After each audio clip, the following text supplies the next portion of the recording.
Checkpost live Nadiad. હું Gautamsinh Sudan ફરીથી આપની સમક્ષ હાજર.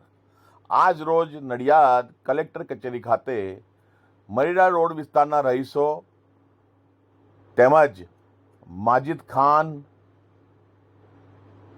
આગેવાન, મુસ્લિમ આગેવાન તેમજ અન્ય રહીશો આજે નડિયાદ કલેક્ટર કચેરી ખાતે આવી અને કલેક્ટર શ્રી અમિત યાદવજીને મરીડા રોડ વિસ્તાર, કબ્રસ્તાન ચોકડી વિસ્તાર, આ તમામ વિસ્તાર બાબતે જે પડતર માંગણીઓ છે વર્ષોથી, તે બાબતે આવેદનપત્ર આપવા આવેલ હતા અને તે બાબતના આ સમાચાર છે, આ વિડીયો છે.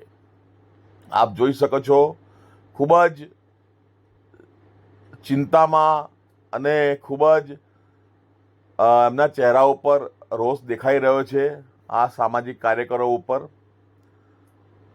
એમના ચહેરા ઉપર એક દુઃખની લાગણી પણ દેખાઈ રહી છે, કારણ કે તેઓ કેટલાય વર્ષોથી કંટાળેલા છે અને તેમની માંગણીઓ જે છે એ પૂર્ણ કરવામાં આવતી નથી. માટે આજે મજબૂરીમાં તેમણે કલેક્ટર કચેરી સુધી આવી આવેદનપત્ર આપવું પડ્યું. જય હિન્દ, જય ભારત.